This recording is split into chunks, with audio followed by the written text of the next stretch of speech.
In this video, I am going to be sharing the top 5 indicators that you should use in your trading. But before we start, be sure to subscribe to our channel so that you don't miss on any of our new videos. With that being said, let's get into today's video. The indicators shared in this video are in no particular order. This means that all the indicators shared are equally important. The only thing to keep in mind is that each and every indicator will give you a different perspective of the price action. So, the first indicator is the moving average. Now, a moving average is a technical indicator that calculates the average price of a stock over a particular period of time. This means that a 10-period moving average will show the average close price over the last 10 candles. If you have seen my previous videos, you know how much I love the moving average. Moving averages are mainly used to identify the trend of the market. If the price is trading above the moving average and the moving average is sloped upwards, we can say that the price is in an uptrend. On the other hand, if the price is below the moving average and the moving average is sloped downwards, the market is said to be in a downtrend. Finally, if the price is moving around the moving average and the moving average is flat, we can conclude that the market is in a sideways range. A moving average often acts as a dynamic area of support and resistance. For instance, in an uptrend, when the price makes pullbacks, it will often find support at the moving average and bounce upwards. Similarly, in a downtrend, we can often see that the price pulls back to the moving average and finds resistance. Therefore, moving average can help us in catching pullbacks in a trending market. Different moving averages are used to identify different trends of the market. For instance, a 200-period moving average is used to identify the long-term trend of the market. A 50-period moving average can be used to identify the medium-term trend of the market. And lastly, a 20-period moving average can be used to identify the short-term trend of the market. We can use 2 or more moving averages to get a broader idea of the market structure and market trend. Now, let us come to our second indicator, that is the RSI indicator. The RSI stands for Relative Strength Index. The RSI is a momentum indicator that measures the speed at which the price is moving. The RSI indicator is an oscillator. This means that the value of the RSI revolves from 0 to 100. According to many trading books, when the value of RSI is above 70, it is said to be in an overbought area. This means that the price of the asset has become expensive. Hence, we can expect the prices to fall. On the other hand, if the value of the RSI goes below 30, it is said to be in an oversold R. In other words, the price of the asset has become cheaper. So, buyers will be attracted and they will push the price upwards. The prices do not reverse every time the RSI become overbought or oversold.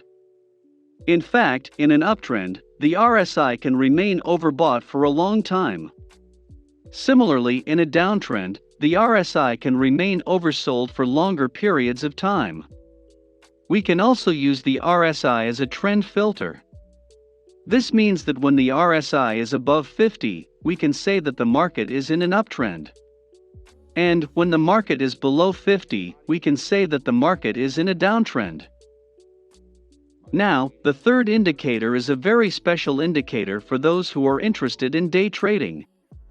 That is the VWAP indicator. VWAP stands for Volume Weighted Average Price. The VWAP gives us the average price at which the stock has traded throughout the day, based on volume and the price.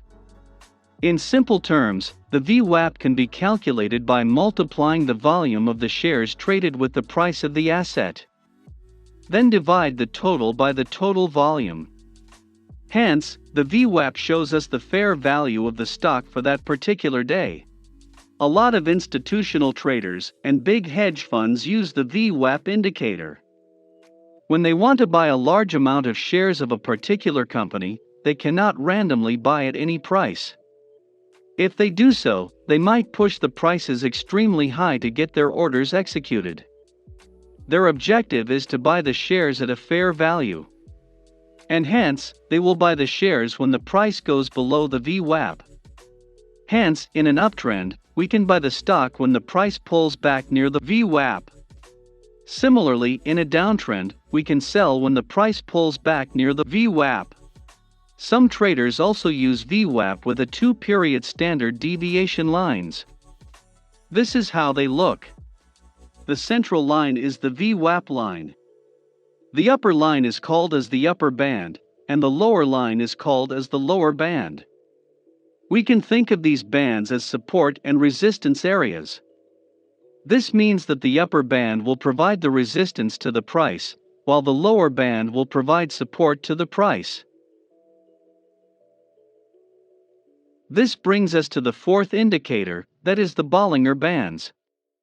Bollinger Bands are two lines that are plotted at a standard deviation above and below a simple moving average. This means that the Bollinger Bands consist of 3 lines. The middle line is nothing but a simple 20-period moving average.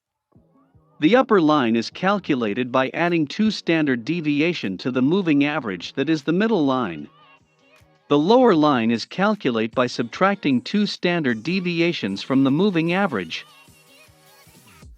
The main use of Bollinger Bands is to identify if the price is higher or lower on a relative basis.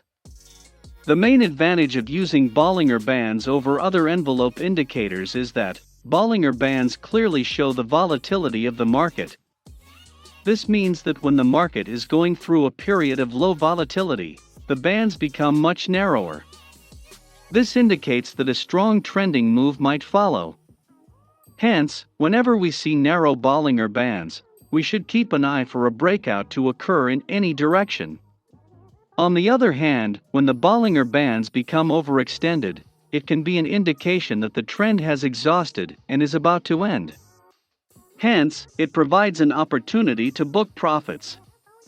Another thing to note about Bollinger Bands is that the price often keeps on oscillating between the upper band and the lower band. This means that if the price recently hit the lower band, we can expect it to move towards the upper band and touch it. Hence, Bollinger Bands can help us in trading the swings of the market. When the market is in a strong uptrend, the price tends to hug the upper band for longer periods of time. Similarly, in a strong downtrend, the price will stay around and hug the lower band for extended periods of time. Bollinger Bands can be used to identify periods of low volatility and periods of high volatility. They can also be used to trade the swings of the market. This brings us to our last indicator, that is the ATR indicator. ATR stands for Average True Range. As the name suggests, the ATR indicator shows the market volatility of the asset over a particular period of time. In other words, the ATR calculates the distance covered by the price over a particular period of time. When the market is in a strong trend, the ATR will keep on rising and show high value. It doesn't matter if the price is trending up or down. If the price is trending, the ATR will go up. Even in a strong downtrend, the ATR will go up. Hence, we can say that the ATR is a trend-neutral indicator. When the market is in a sideways and choppy area, the ATR will fall and decrease. Hence, whenever we enter a trade, we want to make sure that the ATR values are going up. That way, we can say that the momentum is rising. And a rising momentum can help us in achieving profits. Another way of using the ATR indicator is to identify stop loss and profit targets. For instance, let's say that I want to buy here on this green candle. For some reason I think that this small down move was a pullback, and this green candle gives me a signal that the price may be about to resume the uptrend. So I decide to buy here.